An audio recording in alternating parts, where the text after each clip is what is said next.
नमस्कार दोस्तों, आप सभी का स्वागत है मेरे चैनल विकास के अफसाने में। आज हम आपको एक ऐसी जगह के बारे में बता रहे हैं जो हाल ही में थाईलैंड के खोंगलुंग के पास एक निर्जन स्थान में पाई गई है। ये निर्जन स्थान ब्यूंग कोंग लॉन्ग, जो कि ब्यूंग कोंग प्रोविंस के थाईलैंड एरिया में पड़ता है।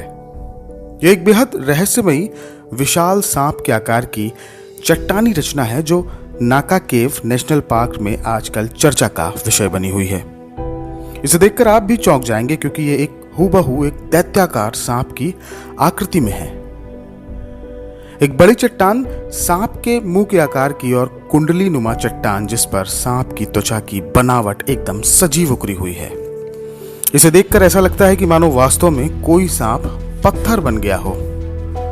स्थानीय लोग इसे श्रापित राजा उलू बता रहे हैं, जिसकी कहानी हम आपको वीडियो में आगे साझा करेंगे। इसके लिए वीडियो को लास्ट तक देखें।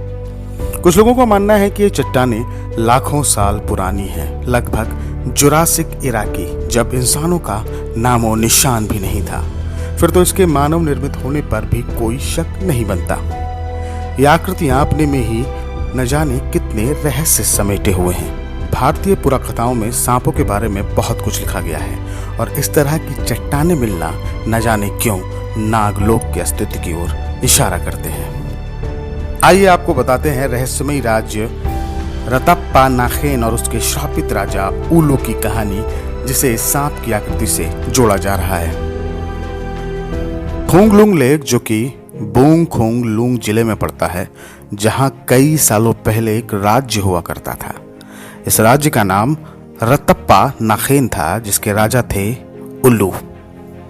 राजा उल्लू की पत्नी का नाम गैंगलिया और पुत्री का नाम कियोखान था, जिसकी शादी संपन्ता से हुई थी। संपन्ता और कियोखाम का एक पुत्र हुआ फाहून।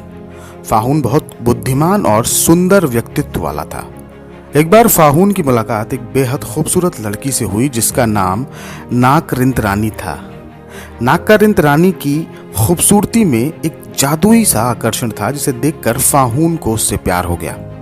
समय के साथ दोनों लोग मिलने लगे और उन दोनों के दरमियान एक मोहब्बत ने पनाह लेना शुरू कर दिया।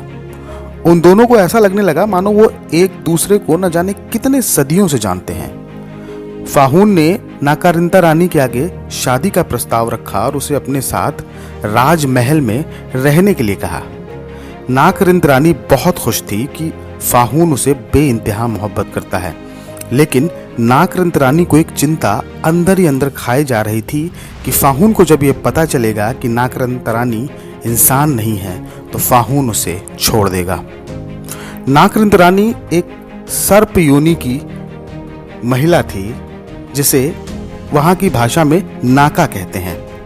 नाकरिंत रानी ने फाहून को पहले देखा था और उसे आकर्षित करने के लिए ही एक स्त्री का रूप लिया था। नाकरिंत रानी वापस नाकलोक गई और अपने प्रेम की सारी कहानी उसने अपने पिता, जो कि नाकलोक के राजा थे, उन्हें सुनाई। नाकरिंत रानी एक इंसान से शादी करना चाहती थी, लेकिन नाकलोक के राजा बहुत ज़्यादा परेशान थे क्योंकि आज तक कभी भी इंसानों और सांपों की जोड़ी सफल नहीं हुई थी। इसलिए वो अपनी पुत्री का विवाह एक इंसान के साथ कतई भी नहीं करना चाहते थे। नाकलोक के राजा अपनी पुत्री से बहुत प्यार करते थे, इसलिए उसकी इच्छा के आगे उन्हें अपने घुटने टेकने पड़े। नाकरिंत रानी और फाहून की शादी की तैयारियां की गईं और एक बहुत बड़ा समारोह हुआ जो 7 दिनों तक दोनों लोगों रतप्पा नाखेन और नाकलोक में धूमधाम से चला। दो राज्यों के मिलन के संदर्भ में नाकलोक के राजा ने रतप्पा नाखेन के राजा उल्लू को एक बेहद कीमती और रत्न जड़ित ताज उपहार स्वरूप भेंट किया। रतप्पा नाखेन में किसी भी इंसान को नाकरिंत रानी के सांप होने के बारे में नहीं पता था और ना ही ये पता था कि वो नाकलोक के राजा की बेटी हैं। 3 साल बीत गए। फाहून और नाकरिंत रानी के कोई संतान नहीं हुई। संतान का ना होना भी लाजमी था क्योंकि एक सर्प योनि और मनुष्य योनि कभी भी जीव उत्पत्ति नहीं कर सकते थे। इस बात की चिंता नाकरिंत रानी को अंदर ही अंदर खाए जा रही थी और वह बहुत ही बीमार रहने लगी। वो मनुष्य योनि में चिंतित होते हुए बहुत ज्यादा बीमार हो गई तो उसने वापस सर्प योनि में जाने का फैसला किया। तभी एक नौकर ने नागरिंतरानी को मनुष्य योनि से सर्प योनि में बदलते हुए देख लिया। वो नौकरानी उसे देखकर बहुत भयभीत हो गई और वहां से भाग गई। नागरिंतरानी के सांप बनने की कहानी पूरे राज्य में आग की तरह फैल गई। रतप्पा नाखून के लोगों और राजा उल्लू को नागरिंतरानी की असलियत पता लगने पर बहुत दुख हुआ। नागरिंतरानी ने सर्प योनि से मनुष्य योनि में आने की भरपूर कोशिश की, पर बहुत बीमार होने के कारण वो वापस मनुष्य रूप ना ले सकी। नागरिंतरानी राजा और लोगों के दिल से अब निकल चुकी थी। राजा उल्लू ने नाका नरेश को एक पत्र लिखा कि वह अपनी पुत्री को यहाँ से लेकर जाएं। वाहून ये सब देखकर अवसाद में चला गया, क्योंकि वह चाह कर भी नागरिंतरानी की सहायता नहीं कर पा रहा था। नाका नरेश अपनी पुत्री से बहुत प्यार करते थे। जब उन्हें अपनी पुत्री की स्थिति के बारे में पता चला तो वह बहुत क्रोधित हुए। वह वापस अपनी पुत्री को लेने गए और राजा उल्लू से वह उपहार में दिया गया ताज वापस मांगा। राजा उल्लू ने उन्हें वह ताज वापस देने से मना कर दिया, क्योंकि वह ताज का उपयोग दूसरी जगह कर चुके थे। नाका नरेश का क्रोध 7वें आसमान पर पहुंच गया और उन्होंने राजा उल्लू से कहा कि वह अपने योद्धाओं और सेना के साथ वापस आएंगे रतप्पा नाखेन का नामो निशान मिटाने के लिए। यह कहकर नाका नरेश अपनी पुत्री को लेकर वहां से चले गए।